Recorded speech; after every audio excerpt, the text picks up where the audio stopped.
Just like the street lights lit this town, like a fire in a blaze, gotta burn it down. Can't be afraid to leave this out. We got this far, don't know how. I see danger in your eyes. They know we'll burn down tonight. Coming just like the sunrise. You know that we gonna let it rain. Tonight, we gonna let it rain. Tonight, we gonna let it just like the sunrise. We gonna let it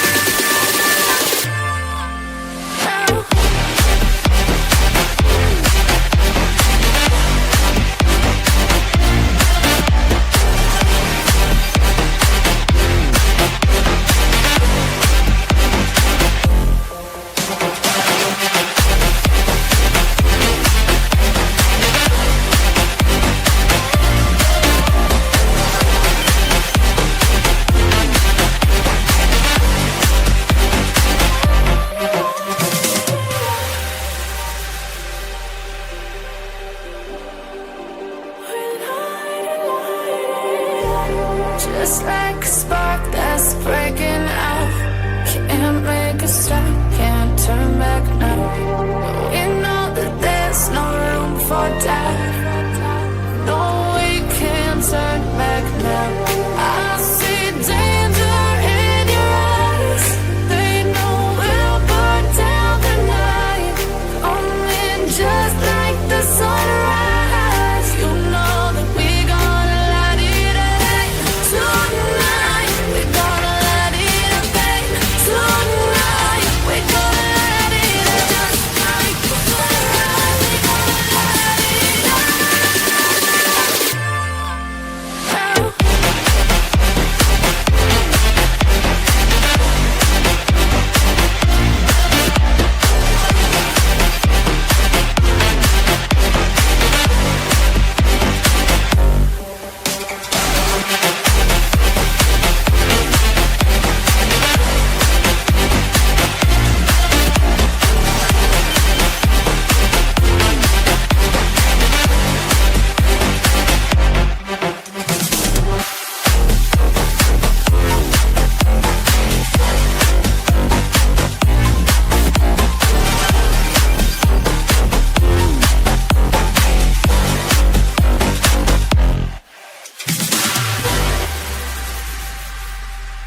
Ember. Oh, Ember. Miss Ember. Oh, great, Ember. Tell me what I'm doing. Appreciate you, Ember. Love Ember. She's great. Bottom of the barrel Ember bullshit. Oh my God, Ember. Ember. We love you, Ember. You rock at that, Ember. Ember is the queen. We're neighbors, Ember. I see you, Ember. That, hey, Ember is hot.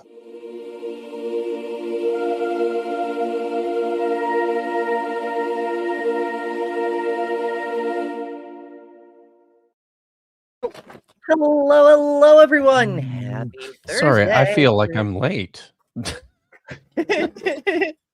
Sometimes, but I'm not actually. No, you're not. In fact, we're 3 minutes ahead of normal scheduled time. Sometimes Okay. the button gets pressed a little early. Wow. I have to refill my coffee. And man, that's super weird. I have something going on with my left ear that makes my left earbud sound very strange. But anyways. Peculiar. Technical yeah. difficulties. Yeah. It's I'm quite sure it's the ear, right? I have yeah. It's So probably it's biotechnical difficulties. Biotechnical difficulties. I like that. That's awesome. But I need to refill my coffee because I was expecting to do that before 8. So, excuse me. Yeah, no worries. I'll be back in a minute. We can accommodate that. Kip is off eating, but I do have. Both Kips are away from the camera. It's fine. So we're joined today by both human shape and dog shape Kip, but neither is physically present right this second. But they will be joining us. While we wait, I do have a few notes. First of all, I had an idea, a crazy idea, a ridiculous idea. While I was asleep, my sleeping brain, I woke up and my brain's like, here, I had this idea for you. I want to have a contest. As you know, I am trying really hard to grow the channel this year. I want to get to 10,000 subscribers so that I can do real fundraisers. YouTube hides that button behind the 10,000 subscriber mark. It's a big reach, so it's going to take some extra work to get there. And I had an idea. My sleeping brain had an idea. Clips. I want to have a contest, 2 contests to be precise, for clips. Like, take your favorite clips from episodes, and whether okay, let me clarify again. My sleeping brain came up with this, so this is the first time I'm putting it into words, so it takes a minute. The funniest clip, right? Once a month we're going to do a thing, like over the course of the month, take your favorite clips, share them around, etc., and let me know so I can put them into like a compilation kind of thing. And then at the end of the month we'll have a vote, and the people in stream will vote on the funniest clip, and whoever wins will get a special emoji for the following month. The other one is most effective, and that'll just be by metrics, by the analytics. Yes, the data will show, you know, which clips bring in the most people to help us towards our goal of being able to do a real fundraiser. And the winner of that will also get a special emoji for the following month. So start making clips. I appreciate your help. And if you're new here, remember to hit the subscribe button. It also helps. Like, all of the buttons help, but the subscribe button is the one we need to focus on to get to that goal so we can do real fundraisers. So with that said, I'm super pleased to announce our first man-shaped person on Learn Together Live. Holy cow. It's true. You're the first man since we started doing this in August. Wow. Well, I'm clearly tongue-tied and flabbergasted. I'm honored. Well, yeah. So. He's special though. He's awesome. So it's true. Now, I do want to say, like, as you may know, Dr. Kip may, according to some rumors, has written perhaps something resembling a book, an alleged book, if you will. And and there's a full-size copy. By the way, Lil has to show it because I got the audiobook version. And that's sort of where I'm coming from on this, is I pestered Dr. Kip for the audiobook version relentlessly, and he got it out in time for Christmas, and I've been slow reading the damn thing. I'm like 9 hours in. it's so much better on the audiobook. oh, thank you. I worked so goddamn hard on that. I know, it's so good though. Like it almost brought me to tears sometimes, because I'd wake up in the morning and start working on audio at like 6. And what I discovered in the process was I could record about 40 minutes of audio in one sitting. I could do it probably twice a day if I was lucky. So at the most, I got like an hour and a half. And then for every like 5 minutes of audio, probably took me, 30-40 minutes to edit. So, and I was just, I was astonished at the number of involuntary, disgusting mouth noises that I make. I know. I hate editing my own videos. Just the breathing drives me crazy. Yeah. I refuse to edit my own videos. So, I pay my son to do it. yeah. Wow. Maybe I'm at that point. I don't know. But yeah, I'm happy that that you enjoy it. I hope people are appreciating it. I know it takes forever to both read and to listen through, but it's Yeah, it just I don't, it's excuse me, it's the content of like a complete university level course, but then also one where each chapter is like a standalone lecture that I then ended up turning into sort of what I would do for like a graduate level seminar, mostly in terms of just data and content. So yeah, so it turned out it ended up being like quite a bit more than I expected even when I started. Like when I started, I had 60,000 words, and the finished product is like 210. So It's a pretty big yeah. the audiobook, I think, like I said, I'm like 9 hours in, so I can't remember how You're many not it even was to start, but halfway. right. It's over 20 hours. It's and you know, I go through a 3 lot of hours. audiobooks, or at least I 24 used hours to. and like 47 minutes. 3 minutes. I think it's like 24 hours and 3 minutes or something. I think it's more than 24. I No, want to it's say not. It's 29. definitely not more than 24. I don't My know. the files I when I just work did here. and It's a big maybe book. it's yeah, it is. It It is. is. Let me see. So and that's unfortunate. The sad thing about the audiobook is I couldn't figure out how to it would have been like goddamn even bigger if there was a way I could figure out to include all the notes, which comprise like 30 pages of small print in the back of the print version.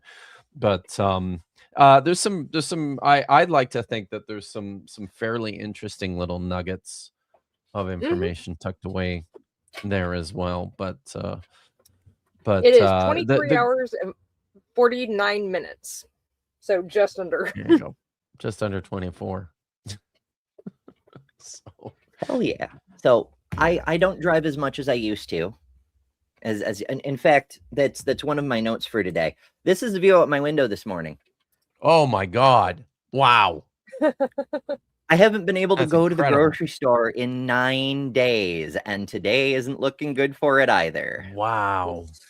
And you still have food though, I assume. I am running very low. At actually the thing, it looks like the thing I'm going to run out of first is coffee, and that's extremely unfortunate. That is terrifying. It is. I just couldn't imagine. So I wow. pulled the trigger and signed up for some grocery delivery thing from this little mom and pop place called Walmart, and Yeah. I do that. I try so hard to get my grocery bill down, and then I end up having to sign up for a service that'll cost me $100 a year plus tip for the driver every time I use the damn thing, and I'm like, But because I've got that, but if I use it 2 or 3 times a month, it kind of ends up paying for itself. So, and maybe we'll see. I mean, they gave me a free month at the end of February. We'll see how useful it ended up being. I probably can't afford to keep it anyway, but because of the nature of the weather, I had to schedule my grocery delivery for 2 days from now, so I won't get new food until Saturday morning. So I mean, I do Wow. have some tea, which is better than nothing, and hopefully That's the true. coffee is the only thing that runs out. But we'll see how it goes. I shall Hopefully. try to survive if at all possible. Godspeed, Ember. For real. Wow, you know, I lived in Norway for 3 years, and the first year that we lived in Norway, we did not have a car. We just took the bus everywhere. And it looked in the wintertime, it looked essentially like it looks outside your window. All the time, and my wife used to go and get groceries using like she had like a hand carry thing that she could load up, but that meant there were 5 of us there. She had to shop usually 3 times a week, um and got so frustrated with it she made us buy a car after one winter. in Norway. But yeah, good times. Adventures and things. Mhm. But first of all, Left-Handed Jedi sent a super chat for $20. Thank you, Jedi, and says, "I hope this helps." Nice. Yeah, I'm sure it will over time. I appreciate super chats ever so much, but there's a delay between when you send them and when they actually come in. YouTube collects them for like a month and then sends them the next month and so forth. A few people are mentioning something about Amazon Fresh. I don't think that's a service that's available where I am. I'm not finding it on my copy of Amazon. I don't know. It's I mean, I can get like some things delivered through normal, like beef jerky, for example. I could order socks, I could order beef jerky. But like groceries, like milk and stuff, that's just not available to me, I guess. I don't know. It's very peculiar. C'est la vie. But the reason I mention it is because I'm driving a lot less than I used to, and so it's taking me a lot longer to go through audiobooks because a big part of my audiobook consumption time was driving time, and I'm not driving so much anymore. So it's slower. But I have managed to get to the point where in the audiobook where Dr. Kip discusses laws, specifically the laws that predate the Mosaic Law. And that's why I invited Dr. Kip on to talk today about the ancient laws, the first laws, the well, is it really a law if it's not written down, I suppose, is the first thing. That's a good question. It's sure one I don't have an answer to, but I like thinking about it. Well, I mean, we set the bar for where history starts at when people start writing stuff down. You can have oral traditions, you can have stories. Like one of the things I'm researching is the world's oldest myths. I'm very interested in these oldest things that we can find. And one of the things that brought me across it is it seems that there's a version of Orion in every fucking culture. The Australian Aborigines have a story about the stars we call Orion where they're also hunters. I mean, it could just be coincidence, but it seems like there's a cultural tradition that goes back to before humans even divided into different haplogroups and shit. Possibly. Who knows? I'm still researching it. I mean, there's a lot of I would say, I think comparative linguists and other scientists have done an awful lot of work on some of the connections of those sorts of things, which I know I encounter this quite a bit. There's with some of these grand, I would call them like grand theorists who want to tie everything back to a single starting point culturally, which runs up against a whole bunch of problems when you factor in just the ways in which languages evolve and change, and lots of things that you encounter in individual cultures are quite a bit. I think a good comparison is something like a technology like the wheel. The wheel is something that was never invented in the way that, like, a light bulb was invented. It's something that was, you know, it was even discovered is not the right word I'm looking for, Kind of but developed, I reckon. it's developed in multiple places at multiple different times, among people who had no contact with one another, because they're just using their brains in the ways in which they evolved to function. So even within so-called comparative mythology, you'll see things that overlap just by virtue of the ways in which our brains and our own, I think, social fascination tends to set upon things. dragons, for example. Yeah. Centaurs, things like stories about brothers and betrayal and murder, or twins, and these sorts of things are all they're ubiquitous throughout a whole variety of cultures, and they don't have to find their origin back in some single original story about twin brothers who murdered each other, who had a dispute, one killed the other, even though that's a cultural trope that finds currency in all sorts of different places. It's just because people imagine and see in real life the tensions in these sorts of relationships, and imagine what this looks like, and so you can get things that resemble a sort of cultural overlap without there even actually being one.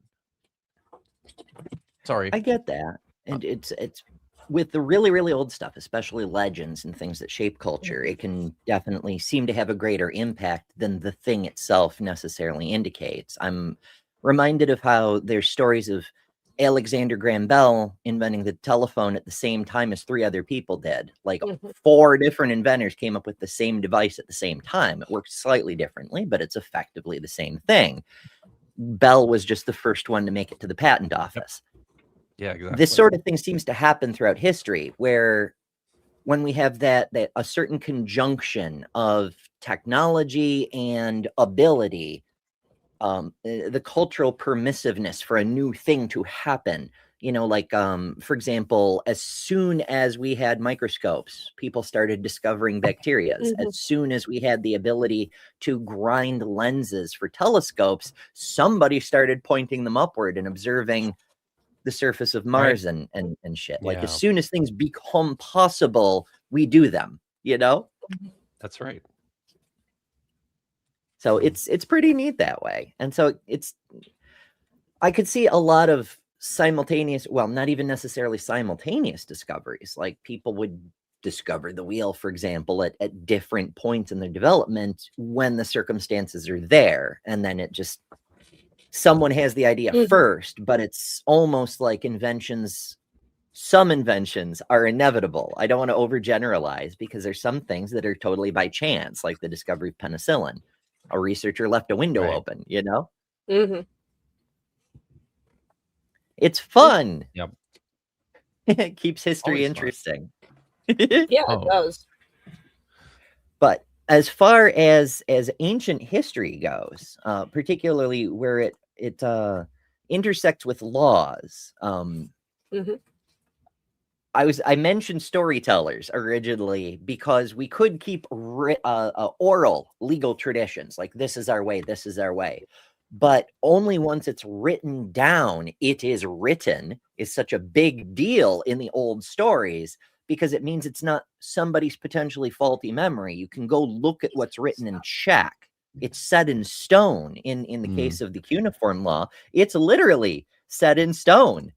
Well, clay. That is the modern conception here.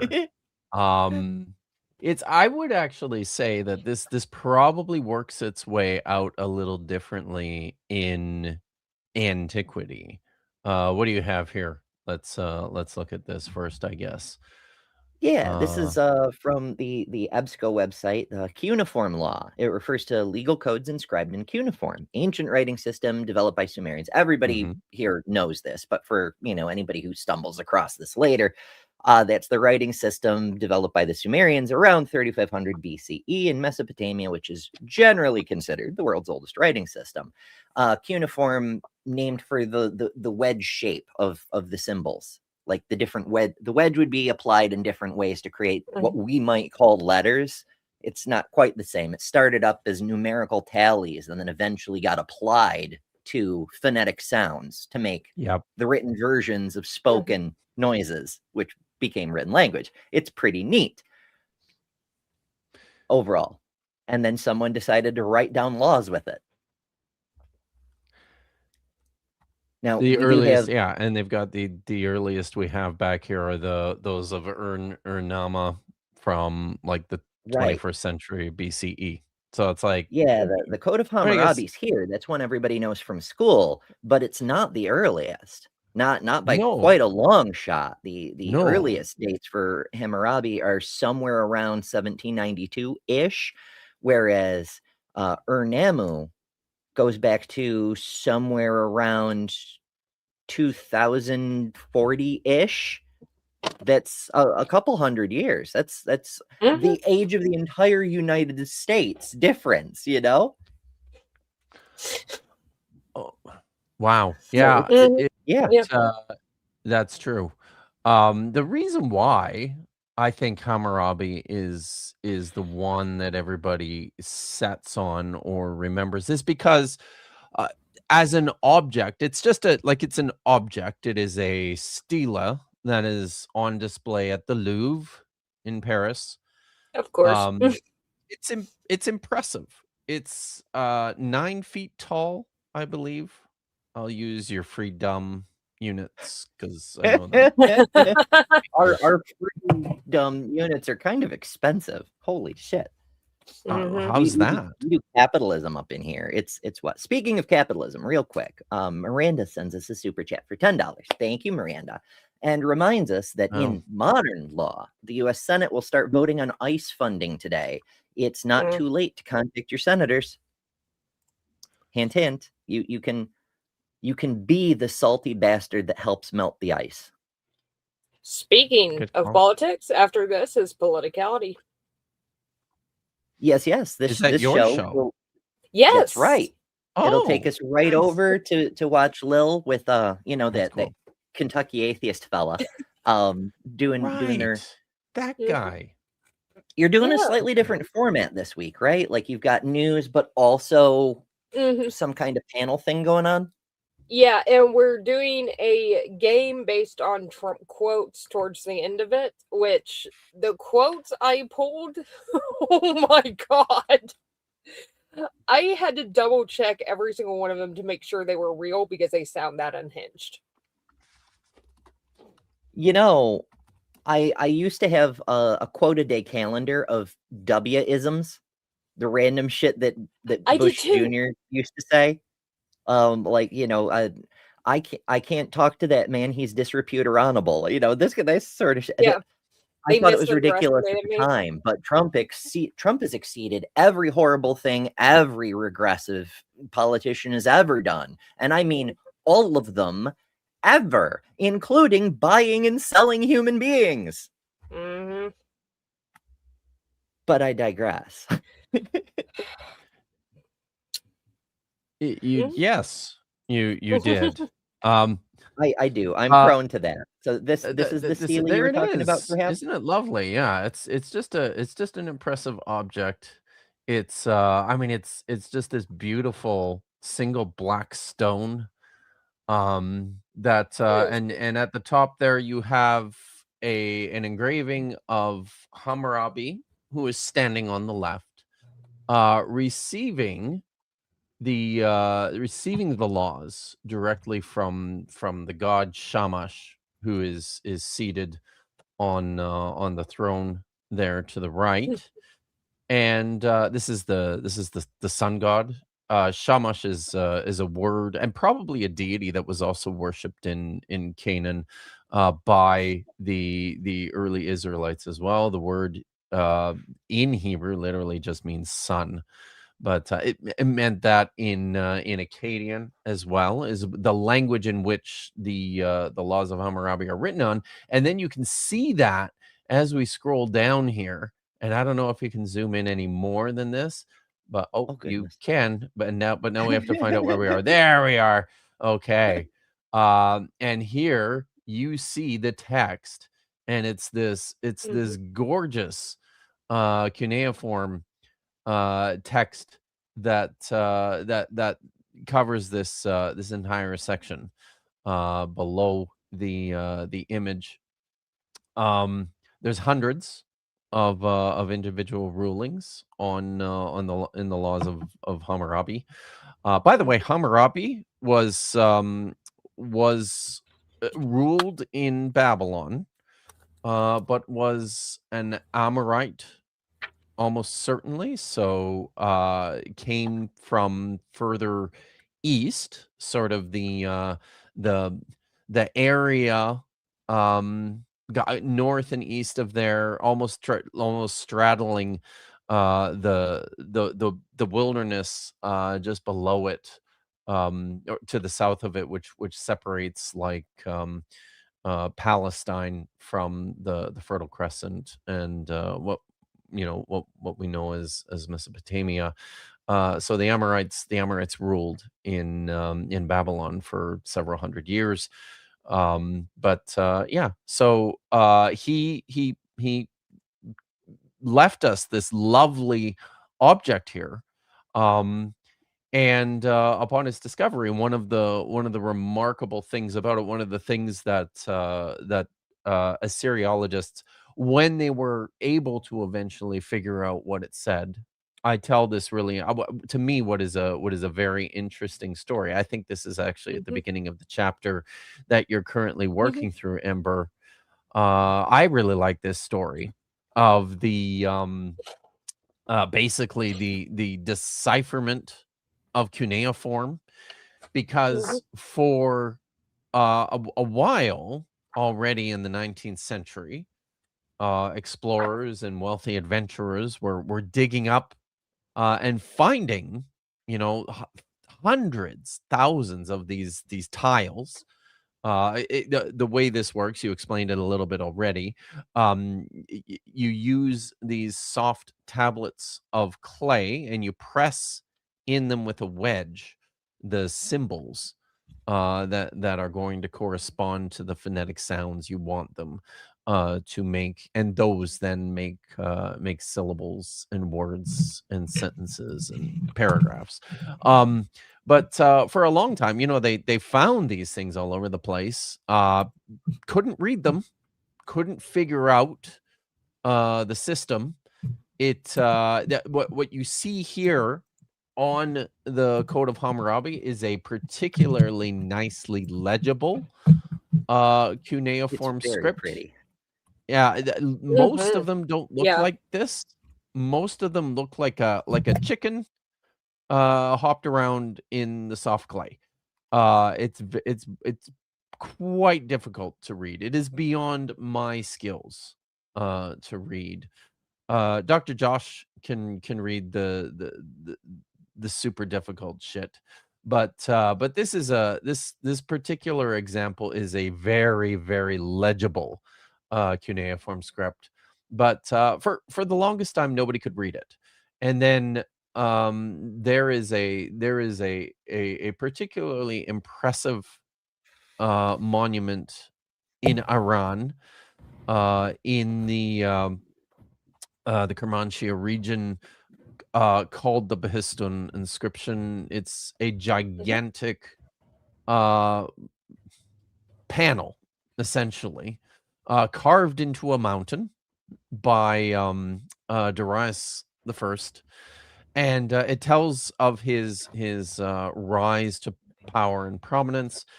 People have known about it since he inscribed it. It was such a magnificent monument. It survived for thousands of years. He commissioned this inscription, in the 500s BCE. I'm not sure offhand. I'm sure I've written that down in the book, but it's written in 3 languages. This part of the inscription is in cuneiform. Then part of the inscription is in like an ancient form of Farsi, and then part of the inscription is in Elamite. The scholars knew already Elamite and Farsi, so it was and they recognized too, once brave Sir Henry Rawlinson went up to actually get some squeezes of this thing. So squeezes are like you set your paper on top of the script, and you basically you use a process to transfer the script Those onto something are that you can rubbing, but it's not any transfer. better. Yeah.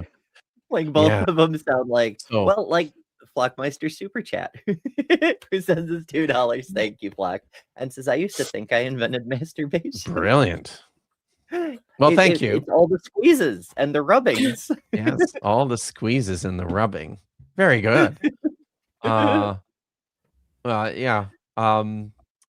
So many uses, right, for the squeezing and the rubbing. It's got a multiple applications. Here's one of them. So he climbed up on these rickety old wooden ladders that were like tied together. And there's a ledge on the inscription that is already, dozens of feet above the ground. And it's about it's less than a meter wide. So he, set his ladder on this little ledge and climbed up to get these squeezes of this thing. And basically sat down when he got the whole inscription copied. He sat down with a handful of other scholars, and they set to work on deciphering the cuneiform script for the first time. And the script was used for multiple languages. It was used for Sumerian, which is the oldest known language that we have in the form of texts. But then it was used for Akkadian, which was the official language of the Assyrians, and in the second millennium, the Amorite people and the Babylonians. It was also used in ancient Palestine by a group of people living in a city called Ugarit on the coast, quite a bit to the north. It's in modern Syria, and they used it to write a form of Canaanite language that very closely resembles Hebrew. So the script itself was applied to all sorts of different languages. But here we have this lovely law code that was left to us by Hammurabi. One thing I want to point out at the outset, you had said that, and our intuition is that these things were set down for posterity as a way to ensure that they're not forgotten, that they form frames of reference for future readers. We get this sense, I think, when we read the laws in the Bible, and then when we project that understanding backwards onto these laws that appear in something like the Code of Hammurabi on the stele. We get this sense that people were sitting around and consulting the texts on a regular basis to say, well, what do we do in this instance when we have a goat, or sorry, a particularly dangerous, crazy ox that keeps stabbing people with his horns? What should we do here? Well, let's consult the text of the stele and see what the procedure for this is. We get this sense, I think, in our head. This is how our modern forms of our modern laws function. Generally, they set precedents. Scholars will tend to say there's good reason to think that this was not really the intent of these specific law codes. When scholars talk about laws in antiquity, we tend to think that there is a legal system in place for these larger states and for smaller villages and municipalities that are, as you suggested, predominantly oral. These are traditions. We traditionally do things this way. They are set upon through conversation, discussion, dialogue, and debate by city elders and authorities in position. But we have no access to any of those things because these specifically were not written down. What we do have are these, which are reflected. I mean, well, it's here actually. In the book, I think on page 92, we can read in the prologue to this text, Hammurabi tells us exactly what he's doing here, exactly what this obelisk is for. That's This, written on the stele as well. Is like, yeah, I have done yeah, this this because is let yeah, all this is people know how great I am and whatnot. yeah, exactly. This is how it starts, right? And I'll just read it. You can let me know how this sounds compared to the version that actually appears in the audiobook. When lofty Anum, king of the Anunnaki, and Enlil, lord of heaven and earth, the determiner of destinies of the land, determined for Marduk, the firstborn of Enki, the Enlil functions over all mankind, made him great among the Agigi, called Babylon by its exalted name, made it supreme in the world, established for him in the midst an enduring kingship, whose foundations are as firm as heaven and earth. At that time, Anum and Enlil named me to promote the welfare of the people, me, Hammurabi, the devout, God-fearing prince, to cause justice to prevail in the land, to destroy the wicked and the evil, that the strong might not oppress the weak, to rise up like the sun over the black-headed people, and to light up the land. So that's the first 40 lines of the obelisk. This is about promoting Hammurabi's beneficence as a ruler, but probably not to the population, to the people. One of the reasons we think that is because the vast majority of people couldn't read the thing in the first place. This was addressed to the gods. This was his vouchsafe to the deities who put him in this position, that he was doing what they had commissioned him to do.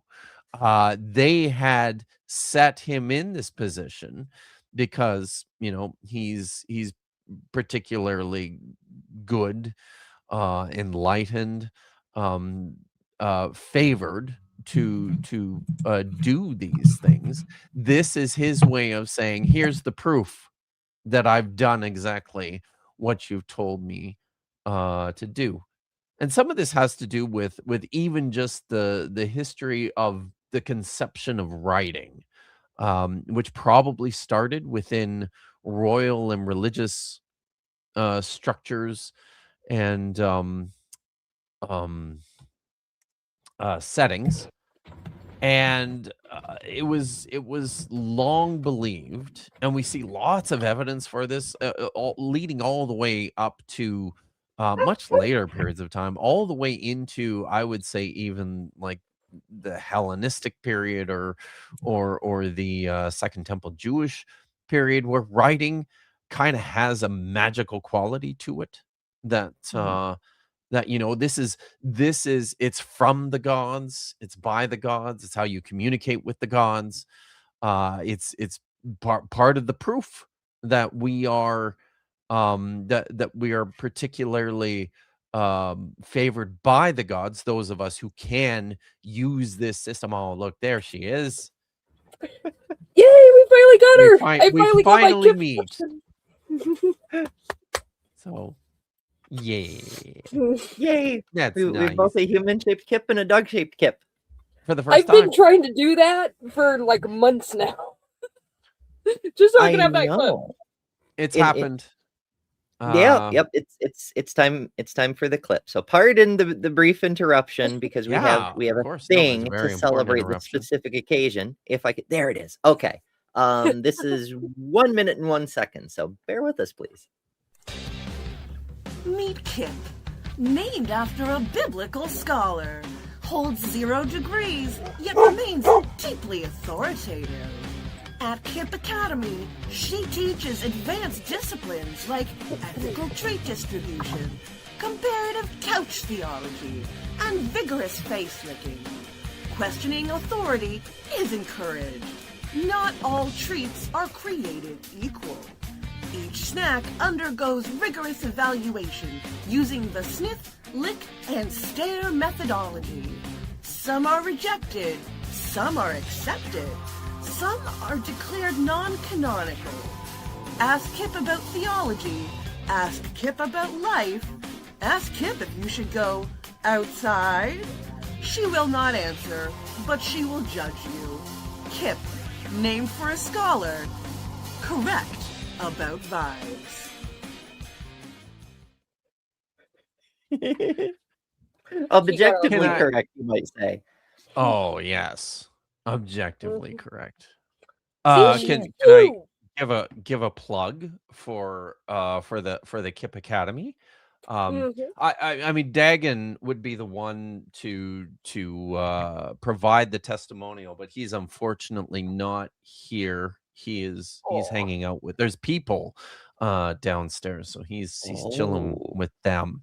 But Dagan, as I understand it, is the first recipient of a PH dog from. I do from the Kip Academy. Yes, I do have to ask though. Did you get a treat jar? Because I kept asking you to give treats to Dagan. I sure did. Yes, I knew it. The system works. If you bug me enough, I am liable. I'm likely to cave eventually. That makes me so happy. You know, it's because I'm a parent, right? Good to know. This is what parenting is, right? Parenting is just about just about caving to pressure over time. So yes, that's how it happens. But so the treat jar is here. And yes, it's and I'd give him one now, but like I said, he's elsewhere in the house. That totally makes my But day.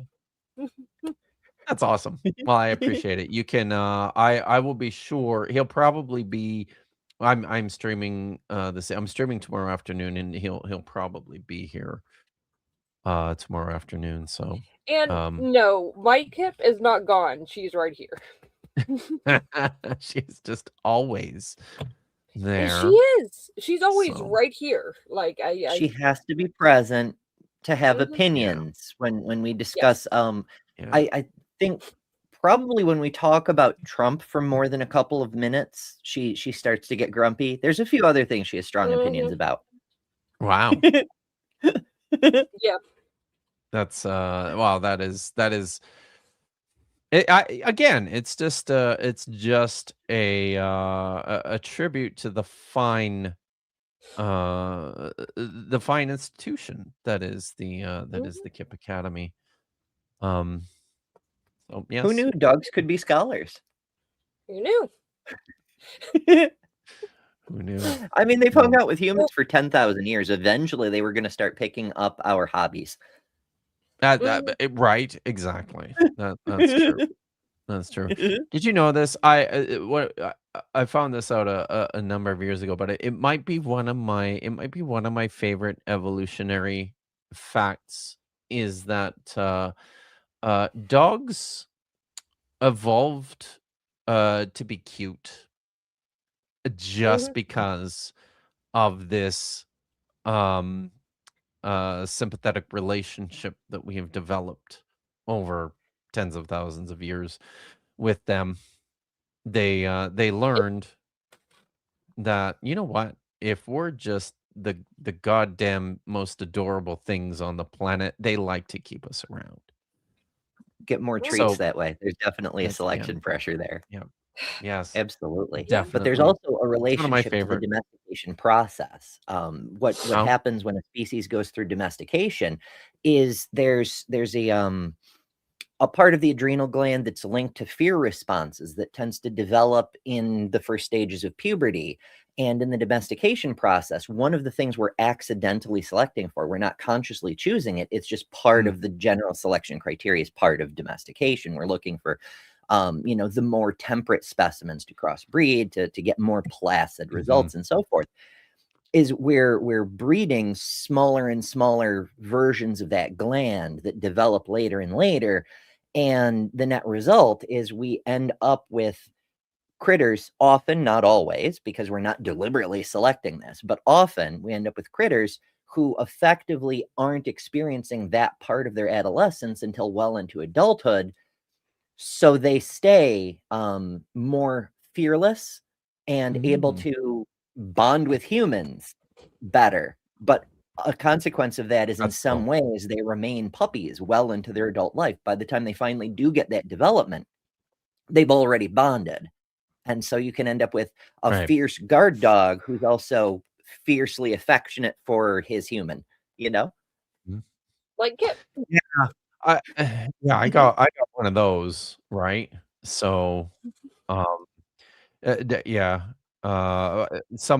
It's anyways. I wanted to, if we could, I noticed a comment from Jason Jacoby in the chat at 8:38. If I could just address this quickly. 38. I'm looking. This That one? one. Yep. So no, we can't, because this is just an example of what people had been doing for, hundreds, probably thousands of years already. You wrote the shit down. You created a monument to impress the gods who put you in this position. But it's not something that Hammurabi invented. This is just the way this happened for a very long period of time already, probably before. As you get to in the book, Hammurabi was sort of late to the game. He was trying to like one up previous versions, but he wasn't the first to do this. Here's the aforementioned Code of Ur-Nammu, which it's not as pretty. It sure isn't, right? So yeah, and it's Sumerian, which nobody but Josh can read. I mean, it barely even looks like writing, does it? Yeah.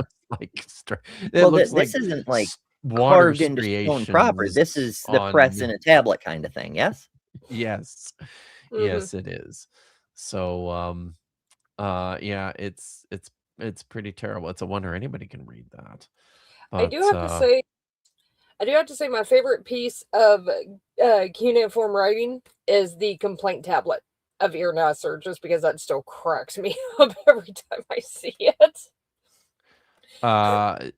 Just that I don't know if I'm familiar with that one.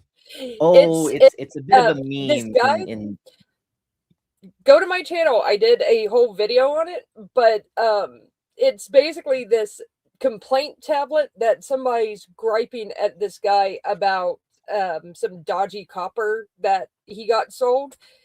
And they found a ton of these things in this guy's house. He kept his hate mail. It's just amazing.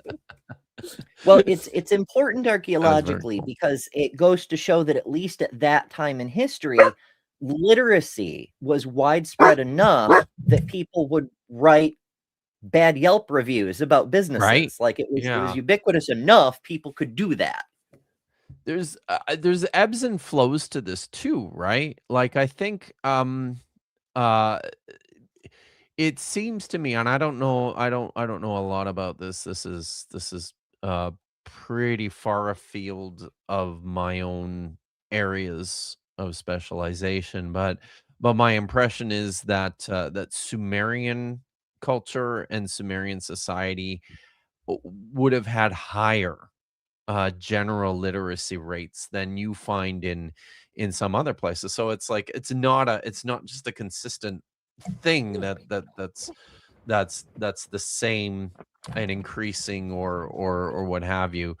For example, we're also fairly confident that while literacy rates in the Iron Age kingdoms of Israel and Judah are still like very, very low by modern standards, right? It's still only handfuls of people in the in the most in the positions of power and influence and wealth are able to read. It's quite a bit more widespread in the Iron Age two kingdoms than it is in later periods of Roman Palestine, like at the time of Jesus and the time of the Hasmonean revolt, and then the time of the destruction of the Second Temple. Literacy rates at that point in that region are actually quite a bit lower. There's always factors involved with this, right? So it's kind of cool seeing on the one hand that people have been doing the same shit forever, engaging in the same behavior, and yeah. So, but it's also something that um is not consistent across across boundaries and time.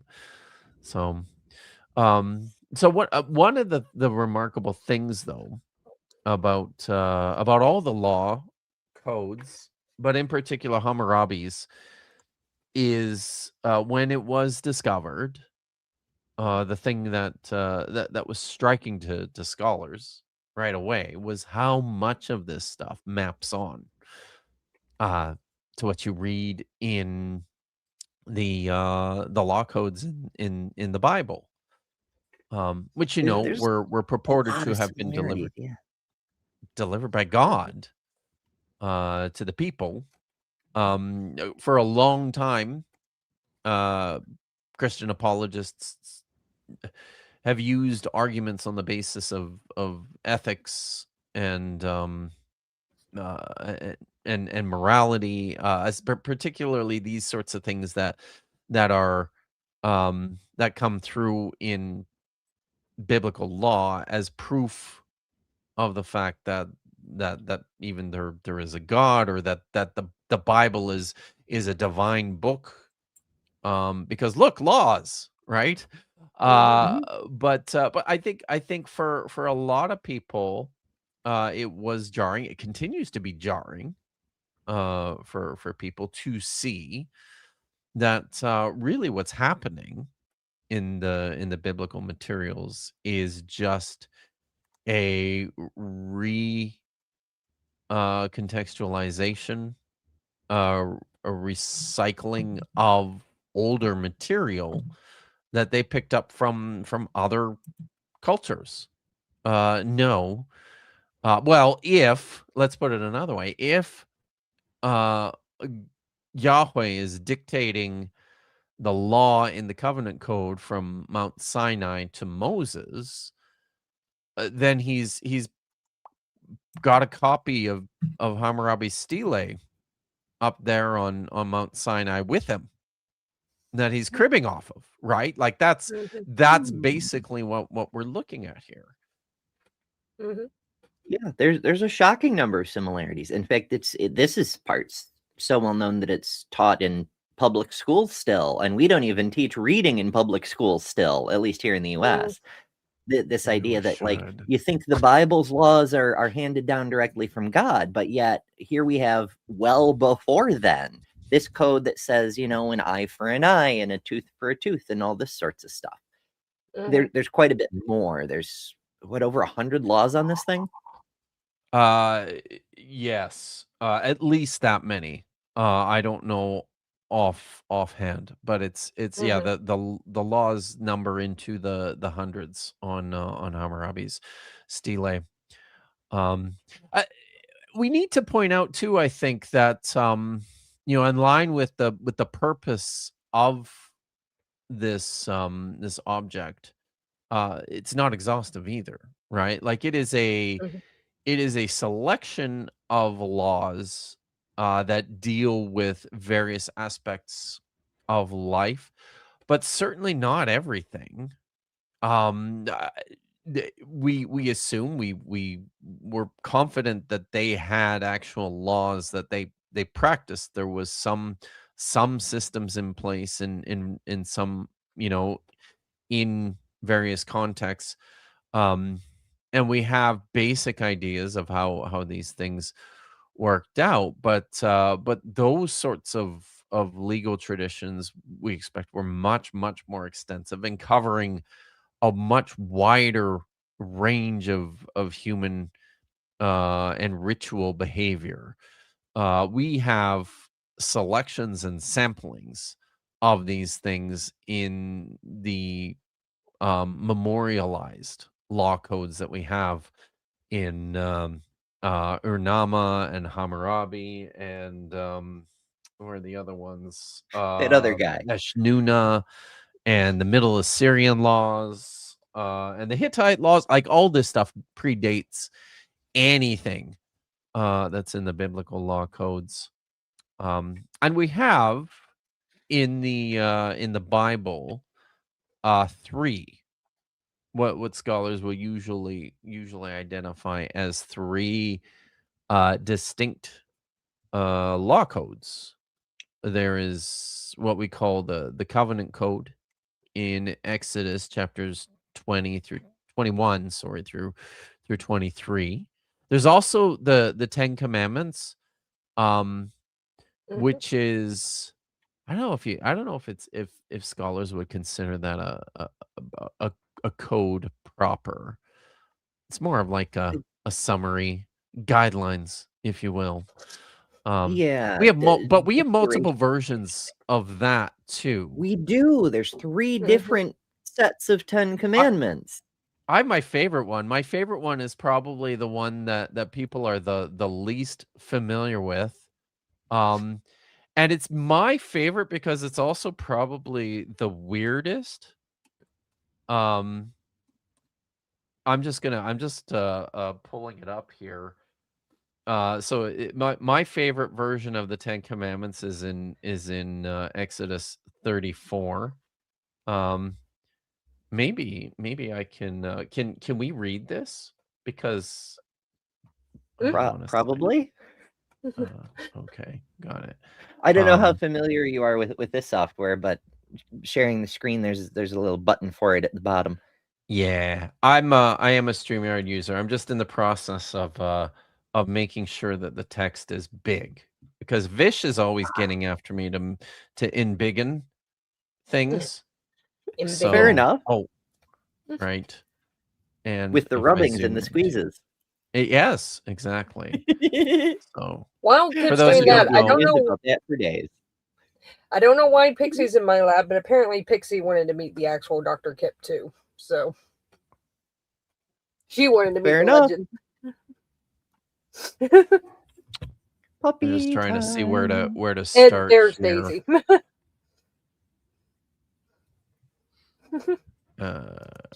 Okay. Driving out the Canaanites, tear down all the dogs altars. to the yard. All right, here we go. Yeah, we'll start here. Okay. All right, I'm just gonna pull this up. So this is my favorite. I use Safaria for my online. I have a Bible, a very powerful Bible software on my computer that I use. But when I'm doing stuff online that I want to show people, I usually use Safari. Safari is a great public resource. It's got the Hebrew text with the English here. And this is starting in Exodus 34, verse 10. God said, I hereby make a covenant. Before all your people, I will work such wonders as have not been wrought on all the earth or in any nation. And all the people who are with you shall see how awesome are Yahweh's deeds that I will perform for you. That where you see the what's that? Magic tricks. He's gonna do awesome tricks. That's right. It's mark well what I command you this day. I will drive out before you the Amorites, the Canaanites, the Hittites, the Perizzites, the Hivites, and the Jebusites. Beware of making a covenant with the inhabitants of the land against which you are advancing, lest they be a snare in your midst. No, you must tear down their altars, smash their pillars, and cut down their sacred posts. For you, and here we go. This is, sorry, go ahead, Amber. The posts, I've heard that has some additional meaning. It's not just a sacred post per se. Those are Asherah poles specifically. Yeah, these are the Asherah. You see that right there? These are the Asherah right there. His Asherim or Asherot. It's interesting that it's pointed that way. No, that's not interesting. Never mind. I honestly do understand this language. So, yes, the sacred posts are probably the representations of Asherah, who was the consort of the high god in the Canaanite pantheon, El. There seems, and we have evidence too from the 9th and 8th century BCE that Asherah was also worshipped as a consort of Yahweh in Samaria, in a place called Kintulat Ashrud. There's another inscription as well that's that's not coming to me, but the point is that we also have like literally hundreds and hundreds of Asherah figurines all over the place in early and mid Iron Age Israel. It's pretty wild. So very, very popular. The Asherah. She was people really, really, really liked her. So here we go. Yahweh's followers seem to be kind of, generally against the other gods, but Asherah in particular, they seem to have like a kind of near terror about. Yeah. So this gets complicated too, right? Because it's probably not even like just people who loved worshiping Yahweh, but a very narrow subset of these people, maybe even just the people who hung out in the Jerusalem temple, which was not like a place of, we tend to think of the temple as a place of national widespread worship and ritual. No, this was erected almost certainly as just a private royal chapel or shrine where the king and his priests and his closest advisors and maybe some of the wealthier people in the city and in the surrounding area might come and offer sacrifices to the god. So it just this tiny little subset of weirdos who were particularly threatened by Asherah. I have my own reasons for thinking this. I tend to believe the reason for this is precisely because of how popular and how widespread Asherah worship was just within individual households in the region, and that this was a way of attempting to control control the behavior of people and control their loyalties, was to make it more difficult for them to perform their rituals by basically saying everything now has to take place here in this one sacred space in Jerusalem, and you have to now worship just this one particularly angsty deity named Yahweh. And we really hate the Asherah worship. There's good reason to think too. I write about this in later chapters. There's good reason to think too that Asherah worship was always within the households, also very what's the word I'm looking for? Inclusive. It promoted the participation of women.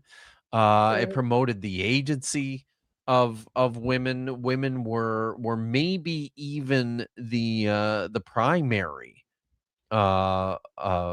figures in the worship of Asherah. Uh, and this seems also to have been something that might have been threatening to the men who were controlling the worship of Yahweh in the temple of Jerusalem.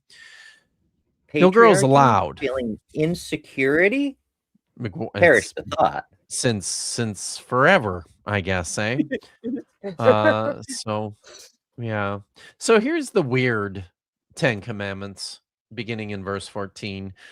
For you must not worship any other god because the eternal, that's Yahweh, whose name is impassioned or just jealous, whose name is jealous, is a furiously angry God all the time.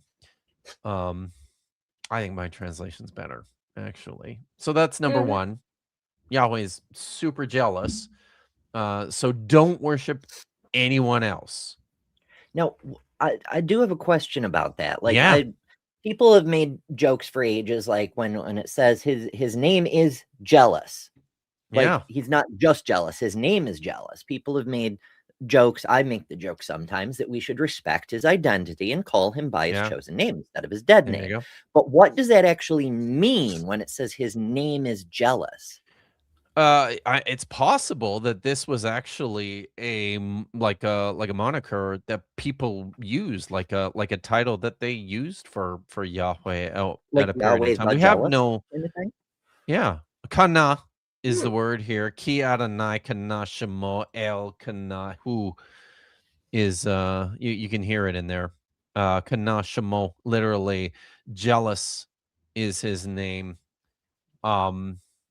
And this is, yeah, it's it is exactly as it sounds. This isn't like, well, no, he's just he just wants your respect. No, this is exactly as it sounds. This is your, stalker boyfriend who, has to check your phone all the time to make sure that that you're not talking to any other boys. By the way, you should dump that guy if you haven't already.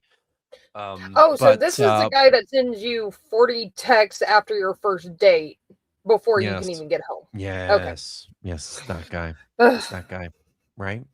So, But at least you can and it prove that guy exists.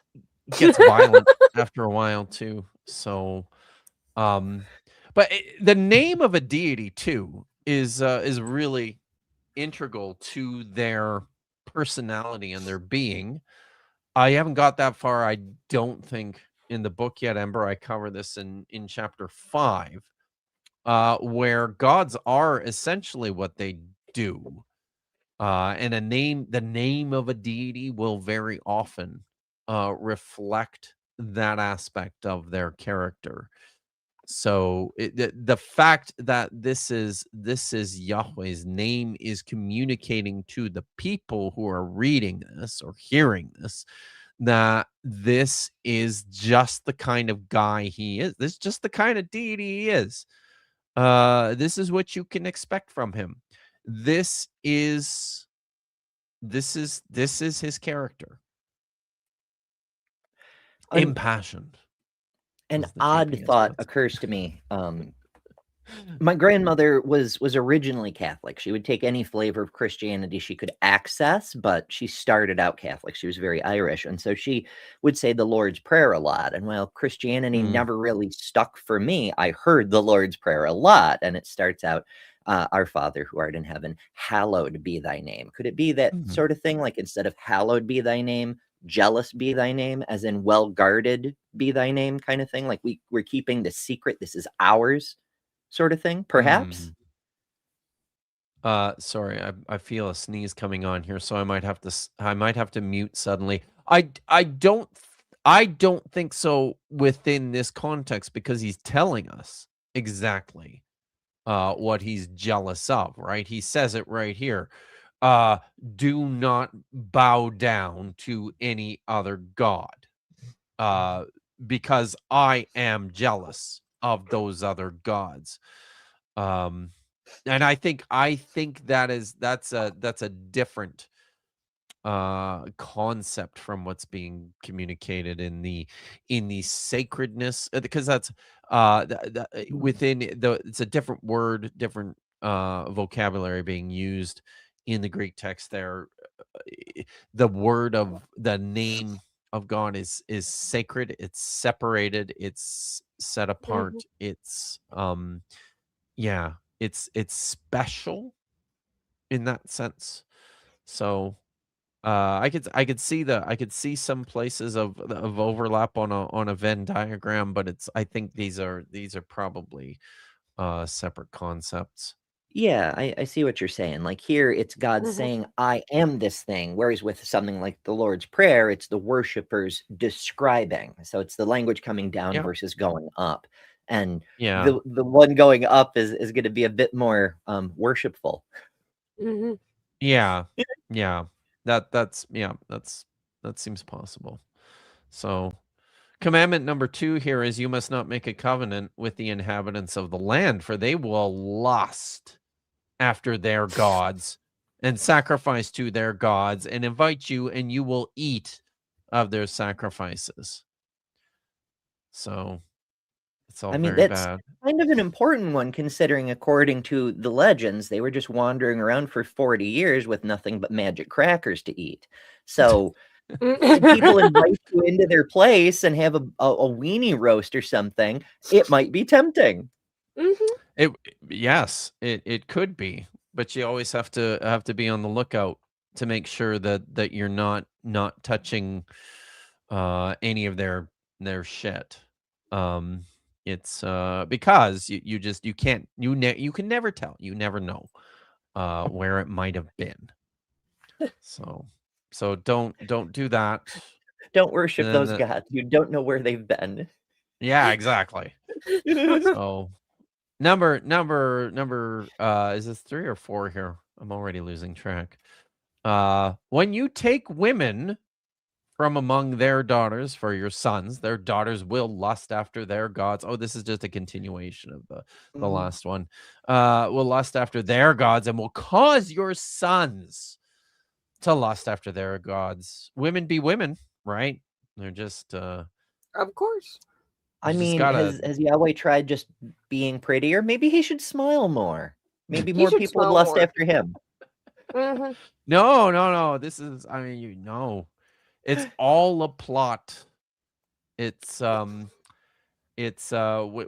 They just all they want to do is just manipulate the guys. That's it. That's they are wicked creatures. So it's kind of like you could it's just about the most incel thing. For real. You could imagine Don't this talk version. to those girls. It's Nick Fuentes in God form. Don't talk to girls. Oh my God. Girl. Why? Why did you have to put that image in my head? Oh my God. Sorry. You're welcome. The next one here is you shall not make molten gods for yourself. So don't make images out of metal of other gods. Which is don't like the graven images, but instead of engraving. This is a thing a lot of people misunderstand, even today. Like I asked my grandmother about that when I read through the 10 Commandments. I'm like, what does this mean? You know, the popular 10 Commandments. What does this mean? Graven images.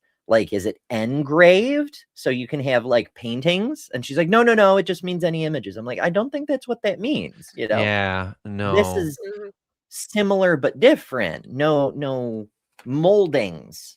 No, metal calves, for example.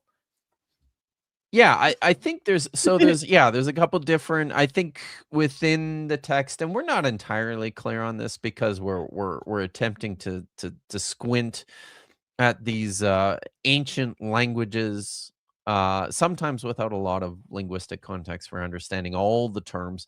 But if you think about different procedures for doing, I guess, effectively the same thing, right? This you can make an image. In this case, it probably wouldn't be a particularly large one. Like just by casting metal, you make a cast and you pour out the molten metal and you press it and cool it. It takes the shape of this thing that you've made this cast for.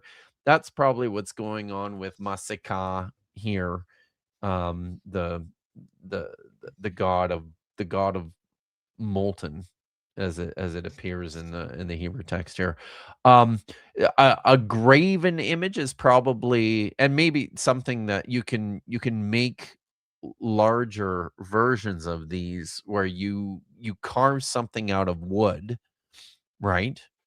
And then you will very often overlay that with silver or gold leaf, and then engrave that, right? You'll mark that up and stylize it and that sort of thing. But effectively, right? It's the same thing, just made a little differently. Lots of that is reflected within the text. We have all sorts of words describing different types of idols. I'm using in my air quotes here because I don't particularly like that term. But images, representations, figurines of various sorts of deities, or even ancestors. We have all sorts of different words, individual words to describe these, and they probably corresponded at one time to like one of these types of things that that people used to know, that we don't really have access to anymore. But yeah. So don't make statues. It's bad. And the next favorite. This I one still say here. that whenever I meet a Ray Comfort clone, they come at me like, debate me, bro, whatever. They're like, I follow the 10 Commandments, and I'm like, do you keep the Feast of Unleavened Bread? And they don't even know what I'm talking about. It's amazing. The Hag Hamatzot.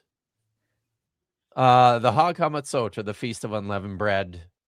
You shall observe eating unleavened bread for 7 days, as I have commanded you, at the set time of the month of Aviv. For in the month of Aviv you went forth from Egypt. But I bet, yeah, you're right. The 10 Commandments. This version is certainly not the one that Ray Comfort prefers. It's true. But yeah. I mean, And then I don't even know when the month of Abib is, but I'm not claiming to follow this law. It's in the springtime, so it's like March, April. I think I have to go back and look. Okay, yeah, that's a good time for a bread festival. Yeah, I suppose, even if it's an unleavened one. It is, yes. And right now is interestingly. So the Feast of Unleavened Bread. I'll just point this out. This and you would have this is something I talk about in chapter 1. Was eventually combined at this point whenever these rules were written in Exodus, here in Exodus 34. The rules for feasts appear on their own in Exodus. Where I think it's 16 or 16, 17, 18. Shoot, I can't remember because my memory's shit. But we make notes there. of things. What's that? That's why we make notes of things. It's true, That's but why I didn't realize. I didn't realize I was going to be talking about feasts today at all. So, but you've seen the show before, right? It's fair, right? But that I mean, how many notes do I need to prepare ahead of time, Amber? That's too many. So the at this time when these rules in Exodus were written, it was before this feast was actually combined with the feast of Pesach, or Passover, which is a pastoral feast where you're offering a the offspring, the issue of a particularly choice sheep. So the scholarly thinking on this is that in the development of Hebrew or Israelite culture, there's a melding of different types of people, and some of them are taking this pastoral feast over here that we observe, and they're now fusing it to this Hag Hamatzot, the feast of unleavened bread that is observed by this different group of people. It's kind of cool. Cultural development right there within the biblical text. So, but yeah, observe the feast of unleavened bread, y'all. It's very important to Yahweh. The next one is also very important. Every first issue of the womb is mine. From all your livestock that drop, a male is firstling, whether cattle or sheep. But the firstling of a donkey you shall redeem with a sheep. If you do not redeem it, you must break its neck. And you must redeem every male firstborn among your children. None shall appear before me empty-handed. So he wants your stuff, including your kids, but out of the benevolence of Yahweh's deep love for his people, he said, well, maybe you don't have to kill those ones. So at least he said that here. He didn't say that everywhere, unfortunately. Now, it explains redeeming the donkey because he doesn't want the donkey meat. He wants the donkey substituted for a sheep. And, that makes sense because it's actually the priests who are doing this. But with the children, it doesn't say what it is to redeem them. Are we just supposed to assume you're supposed to substitute in a sheep, or because it doesn't say? So this is the way. If you there's it's technical. A lot of this is technical literature, so there's a way to read this stuff. There's shorthand that's at work here. So that's exactly what is being suggested here is you redeem the donkey with a sheep. And then in the following clause, which is built upon this first ruling, you assume the same unless stated otherwise. So yes, you redeem your male firstborn among your children with the sheep as well. Interesting, right? That it's it's the same value of redemption. Wonder what that means. one donkey is worth one baby, I guess. Well, male babies. Only the male babies. The female babies, they're worth 30 silver at best. Is this God saying men are jackasses? Oh, burn. Wow. Nice. You may have something there. And on a somewhat related note, Sapphire reminds us, don't erase your consort from history. Like, share, and subscribe instead. And she spent $5 to say that. So thank you, Sapphire. But Thank you, Sapphire. you don't have to redeem a donkey, or you can just subscribe. We're here I'm here every weekday at 11 a.m. Eastern. Sometimes other people join me, and it's pretty neat. I am joining you today. Yes. Oh. And it's delightful. I love doing the nerdy things. This one's familiar, because we actually see this in the other versions of the Ten Commandments too. 6 days you shall work, but on the seventh day you shall cease from your labor. You shall cease from your labor even at plowing time and harvest time. Wow, that's serious. Very. It's a good one. I like that one.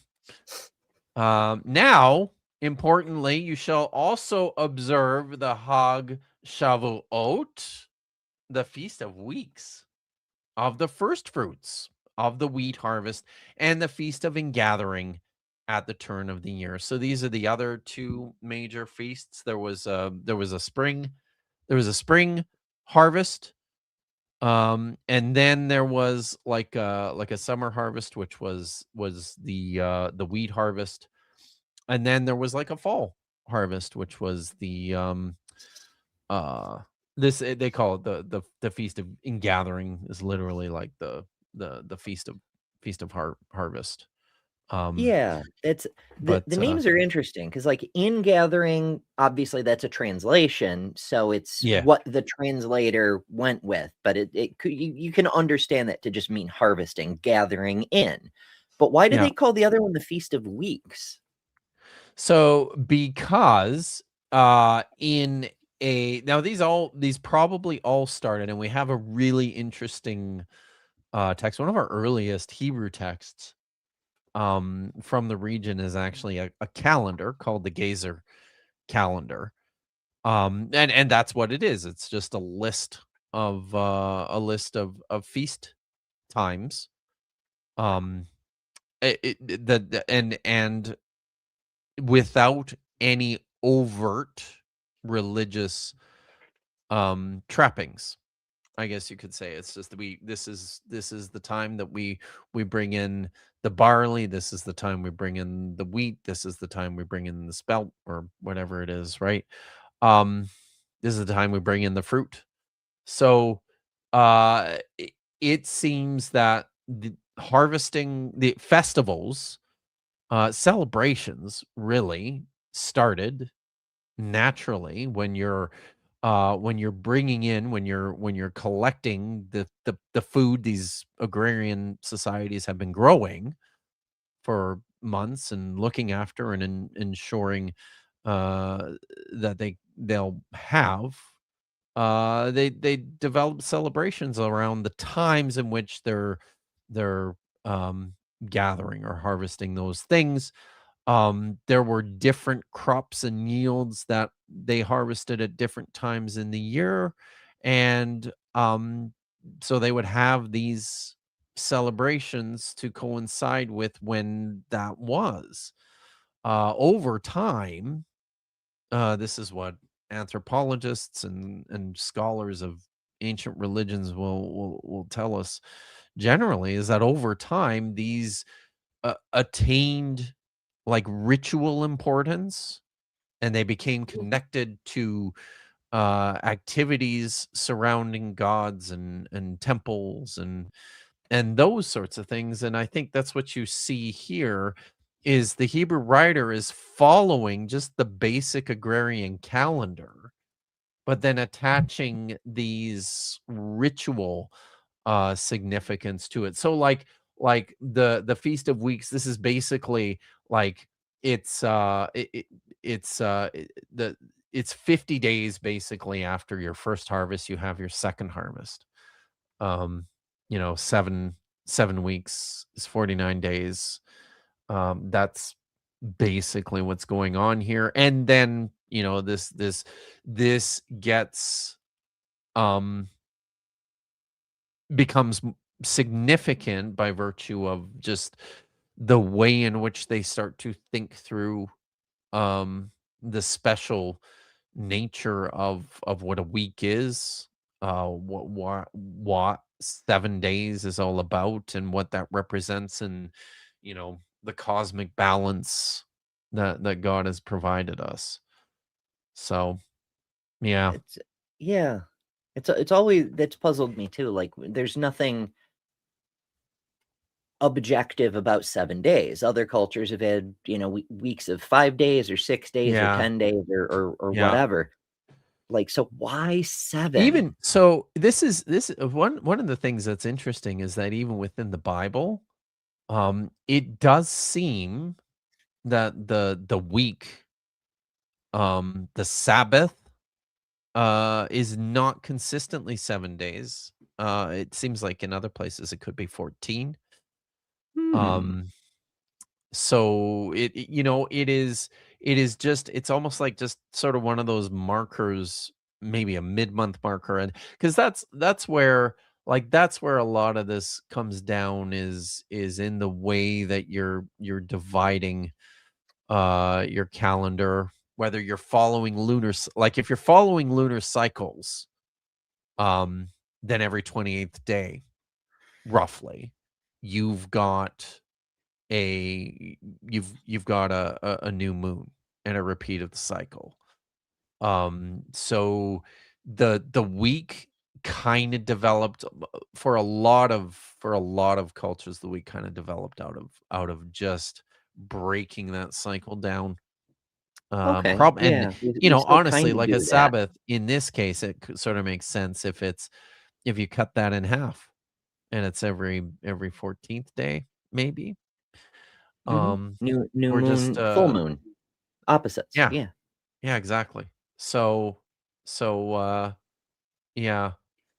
Um and then we have Maximum godliness and minimum godliness, especially considering there's that old god from the region, the moon god. One of the groups of people who hung out in Samaria. There were so many over the centuries, but yes. their moon god was named Sin. I was trying to find the origin of sin, and it's the name of a god. Well, I don't know if that's the origin of the English word for It's sin, probably though, is not it? the meaning of the word that we use today. Like to sin could mean to do something that honors a different god, but I don't know, because there's places, at least in the modern Bible, where Yahweh sins. So Yeah. probably I'm not. very skeptical of that linguistic connection. Just in large part because, and as someone who does quite a bit of work with one of the things that you have to do when you're reading a lot of this literature is etymology and tracking the meanings of words as they cross various cultures over time in order to get a clearer understanding of what they mean. One of the things that that you recognize quite often is that there's just so many ways you can combine sounds, you know, and lots of times you're going to end up with sounds that repeat from one culture to the next without any connection between them. This is I can think of even just with something like the name Yahweh. We don't know where it comes from or what it means. The biblical writers developed an idea of what it meant. And it's possibly connected to the verb hayah as explicitly stated in Exodus chapter 3, but not necessarily, right? And yet it also sounds like there's another ritual term that comes out of older Greek religions. Ehwa sounds a lot like Yahweh. Um, if that's how it was pronounced, but that doesn't necessarily mean that one was cribbed from the other. It could just be that these are sounds that people make that two separate distinct cultures settled on independent of one another, very similar to the wheel. So Yeah, but yeah, because there's only so many single there's only syllable so many sounds the human sounds. can produce. Yeah, Yeah, it's inevitable. I mean, exactly. there's So words in Chinese that are probably sound homophones like to words in English. English, but they Yeah. do not mean the same things. Yeah, exactly. So And yeah, but sin definitely, yes, was a god. Um all the way back in Samaria. But in sorry, this just I have to mention this because I like it. And this is I'll just point out this is the last of the commandments. 3 times a year all your males shall be for Yahweh, the God of Israel. The Lord Yahweh, God of Israel, is how it reads here actually. So um at the festivals, right? All 3 of those festivals. So in this, my point here this was just to show that, you know what, the based on this version of the Ten Commandments, Yahweh's got some pretty different priorities than you see in the Deuteronomy 5 Yahweh-centered version or priorities. very which may Yahweh-centered. be He why. doesn't even care. Like, he doesn't even care if you're killing each other or stealing from each other in this one at all. Like, he just Right. doesn't give a fuck about that at all, right? I get amused by that. So, but I wanted to say this just because I'm thinking about it and because you specialize in tangents. The god Sin was this very ancient Mesopotamian deity that was around for a long period of time. You have merch for this. It's good. So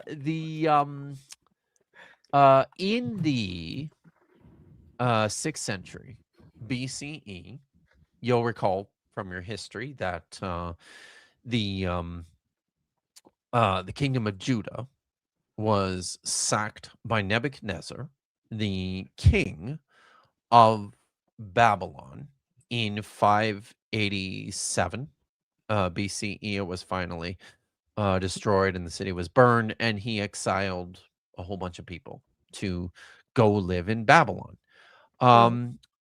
After Nebuchadnezzar died, his son Evil-Marduk was on the throne for a relatively short period of time, and then they had like an internal coup, and the family that deposed basically the Neo-Babylonians, the family of Nebuchadnezzar and Nabopolassar before him, was a man by the name of Nabonidus. And so he was an outsider from, the Babylonian royal family. And he was really unpopular with the people. He managed to secure control of Babylon, and everyone hated him. And one of the reasons why everyone hated him is because he decided to stop patronizing and supporting the cult of Marduk, the temple of Marduk, who was forever the patron deity of the city of Babylon. He's like, yeah, fuck that, we're not doing that anymore. And he was a particularly a strong devotee of this very ancient Sumerian god Sin. So he instituted Sin worship in Babylon in place of Marduk worship, and then he probably got sick and left the city to go hang out in at a spa in this place called Tema. And so he was just an absentee landlord for this whole time. He put his son Belshazzar in charge in the city of Babylon, and the ruler of Persia, Cyrus I, took advantage of this situation. Everyone hates Nabonidus already. The priesthood of Marduk is particularly pissed because now they're out of a job and they've been replaced by all these sin tourists. Worshippers. Yeah. So as a result, Cyrus uses this to his advantage and starts just becoming the biggest Marduk proponent of all. And he's coming down. People can see these things. It's never a surprise when somebody arrives at your gates intent on destroying your city. People see that this is coming from a ways off. They've got days or weeks ahead of time to know, oh God, the Persians are coming. But in this case, he sent people ahead to let everyone know, right? Like, hey, listen, I love Marduk. I know that you're stuck with this asshole who's not even there, who is making everyone worship sin. But me, I am Marduk's biggest fan. When I come in, we're gonna get rid of this sin nonsense, all this bullshit, and we're gonna get things back to the way they were when Nebuchadnezzar and his family ruled Babylon. The good We're times, going to make right? Babylon You great guys again. remember those? We're gonna make Babylon great again. It's And always propaganda. Damn it. yes. Now, Herodotus and Berosus tell us that as a result of this campaign, the people of Babylon, they just opened the gates and let Cyrus in. Said, here you go. It's good this propaganda. Belshazzar Yeah. guy, who happens to be the son of Nabonidus, yeah, go ahead. Just do with him whatever you want. We're good. But about that Marduk worship. So, yeah. So, sin. Everyone. Amazing.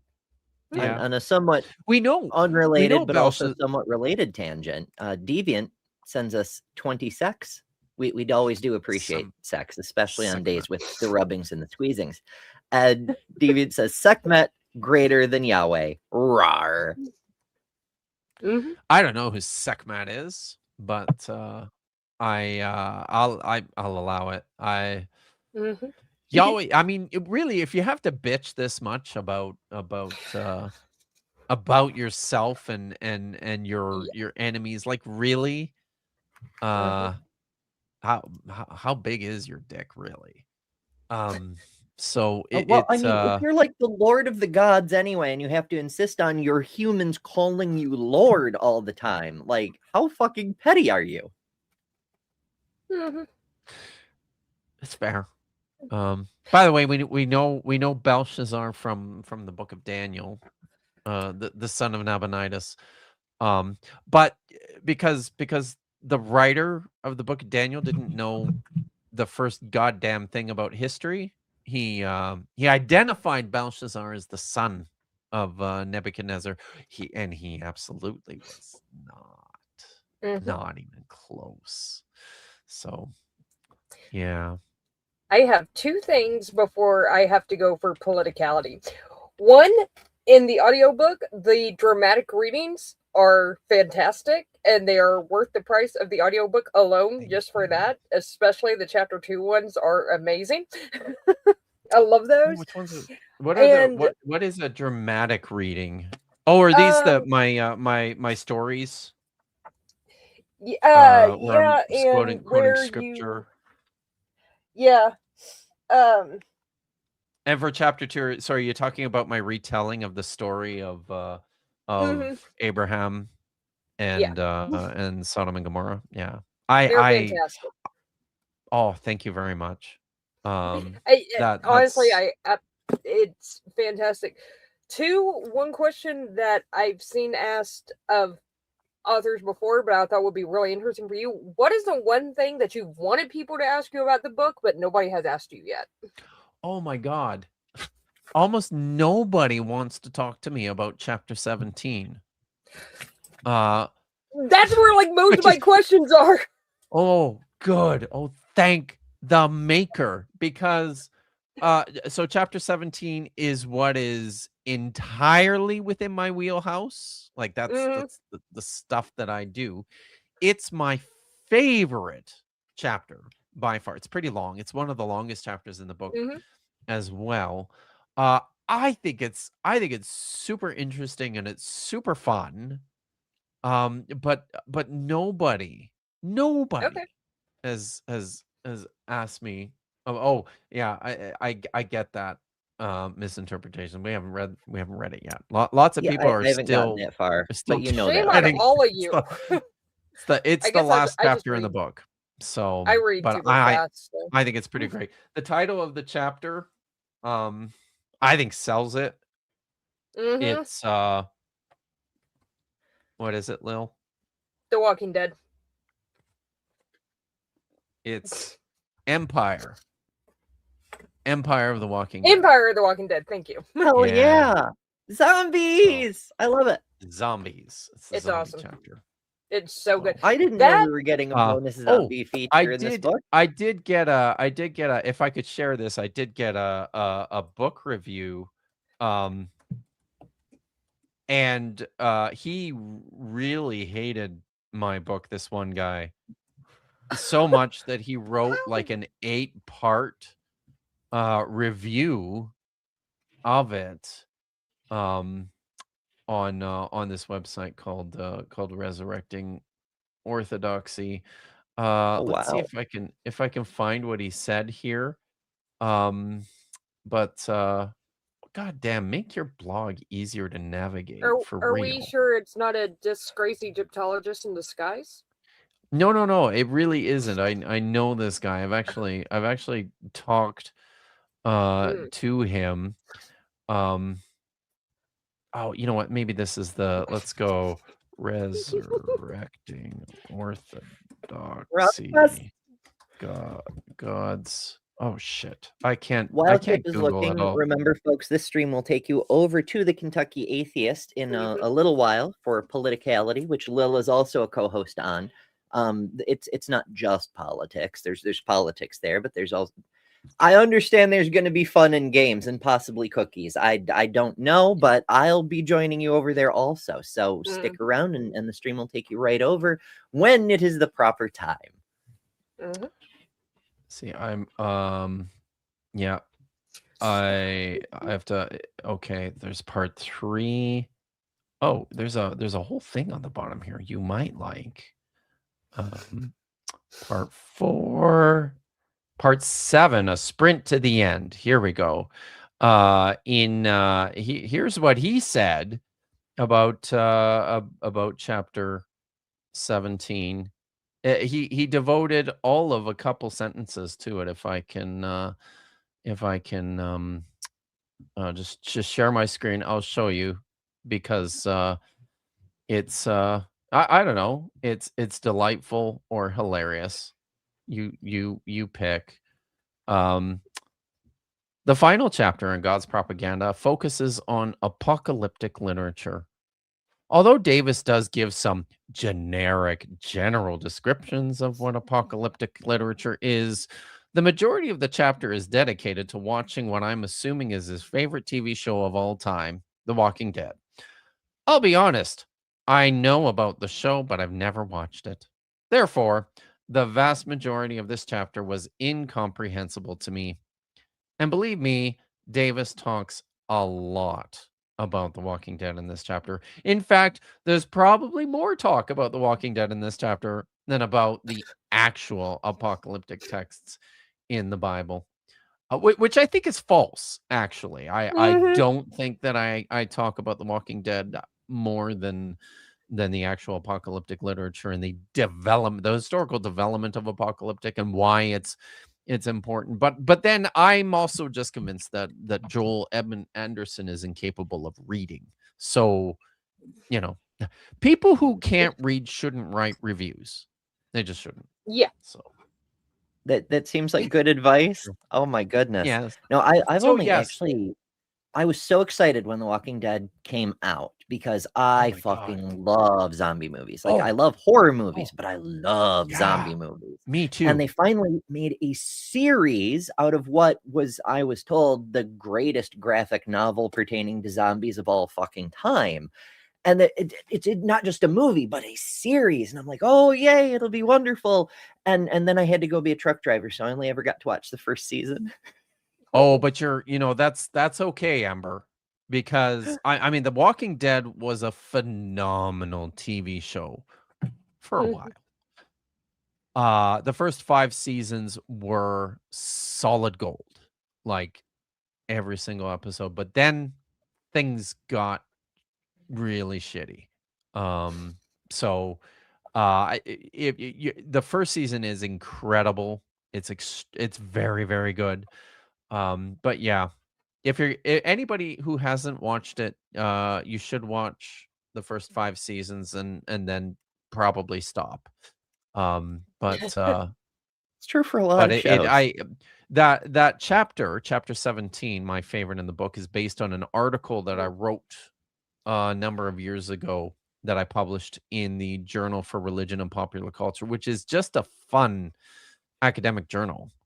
Because it's blending Religion and popular religion culture. and popular culture. So Mhm. I wrote an entire article about the intersection between apocalyptic themes in The Walking Dead, and in the article, it's the Qumran, like the Dead Sea Scrolls and the apocalyptic literature there.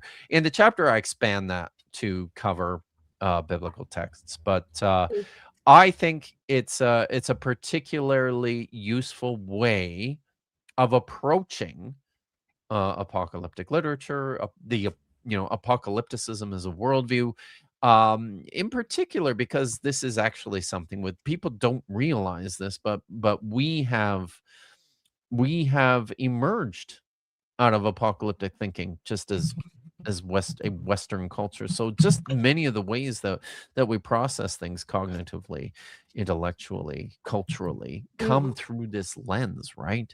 So we should probably know where that comes from and what some of the roots of that are.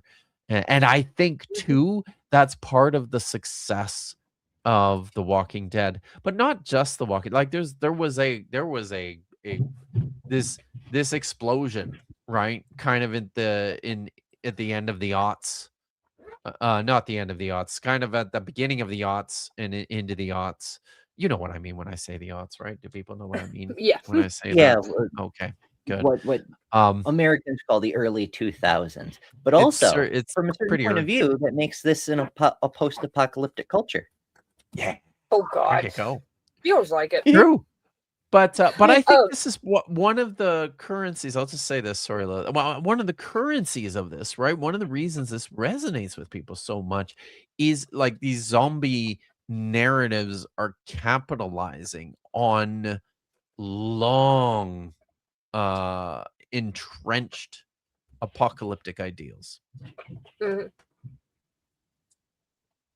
Go ahead. Sorry, I'm I was just going to say I have got to run because I've got another show I've got to get ready for. But I can finally narrow down my questions, so we might be able to actually get an interview within some reasonable amount of time. Because I have good. Not 9 I hours? have so many questions, something like that. I mean, it's still a lot. I'm still gonna have to narrow it down quite a bit, but that's actually perfect. I can do chapter 17. That's great. So, yeah. all right.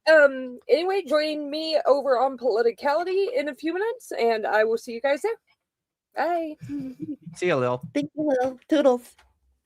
Oh goodness, that Lil was so excited about today. She was like, "I'm gonna get both Kips on screen at once. We're gonna do the thing," and we did it. Hooray for us! We did it. Mission accomplished. Yes, you've got the. You should use the applause feature. I just discovered the applause feature, Amber. But is there an applause feature? There is. If you scroll down on your there's on a your soundboard. media assets. Yeah. So there's one called. I just found that myself. So. Oh no. What have we done? Yeah, so that's my bad, chat, for showing Ember where the soundboard was located. I was just talking last night how much I missed my soundboard from my original OBS setup before my computer died and I had to rebuild the damn thing because I just never got around to rebuilding my sound effects library. And I had all kinds of things. I had a womp womp, sad trombone thing. And although I have been saving up some clips that do some similar stuff, like here's one that Brentley asked for. I tracked it down and it was so cool I just had to keep it myself. Are you about to engage in blasphemy?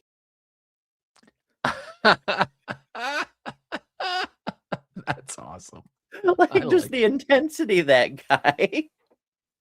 Like, right. Alrighty, well, thank you, Dr. Kip. It's excited about it. So much fun. I love nerding out and like learning things. This is what I wanted this show to be, is we can learn together live. And when I get to learn stuff too, it's the fucking best. So thank you so much for coming by. Absolutely. Anybody who's not subscribed, Dr. Kip has a channel at Dr. Kip Davis here on the YouTubes. It's linked in the description. People have been dropping it in the chats, and it's make sure you subscribe, because there's stuff happens there. But Kip also appears in other places, sometimes with misinterpretation, sometimes with the dinosaur linguist, and you never know. He pops up around. Yeah. That one I'm stuck with that one. Next week on Wednesday afternoon, I'm going to be on What Your Pastor Didn't Tell You to talk some more about the book.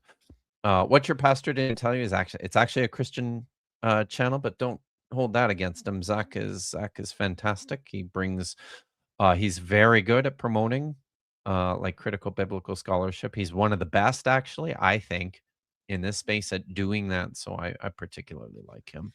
But I'll be over there on Wednesday, I think at 3:00 Pacific in the afternoon. And I got other things going on. I'm streaming tonight. I do a Hebrew stream every Thursday evening, which lots of people who don't know the first goddamn thing about Hebrew seem to like, which is just really amusing to me. But so that happens. And tonight my guest is Tomer from the Blasphemers Bible on Aaron Ra's channel. So he's going to be phoning in from Aretz Israel in the middle of the night to join me, right?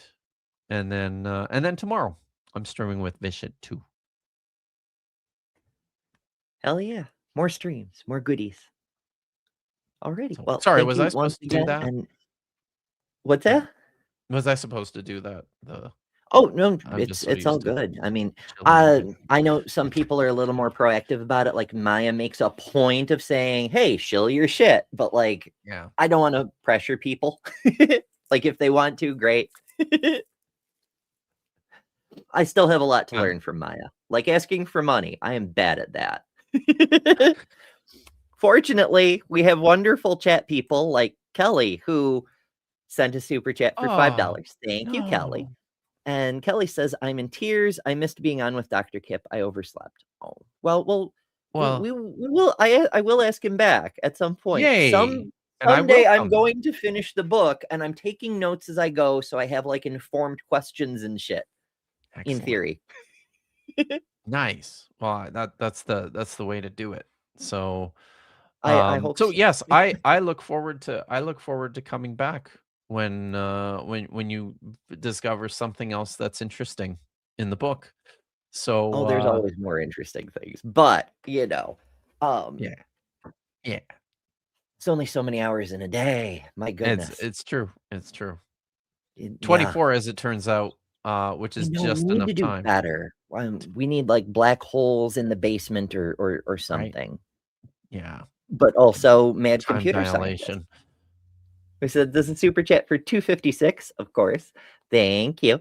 And says Turing completeness, not an Egyptian concept.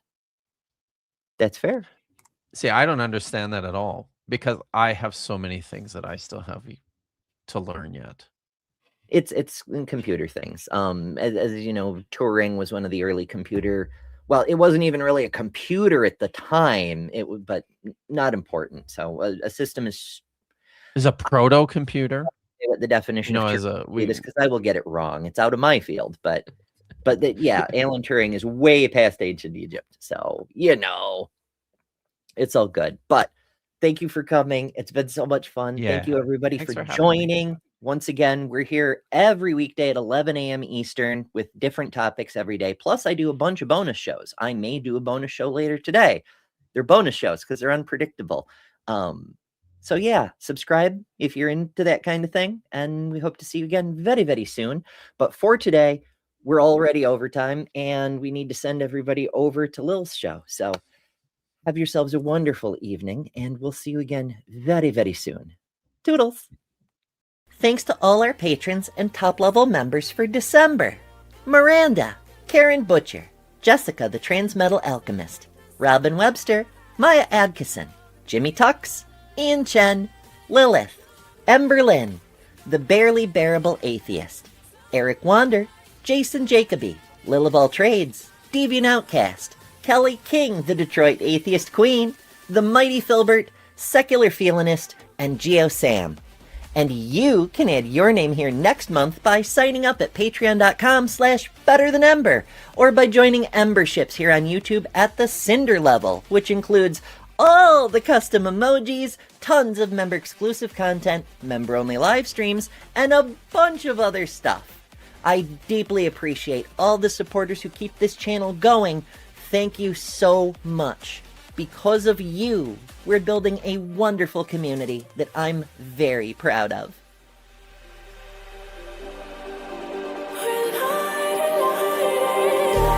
Just like a spark that's breaking out.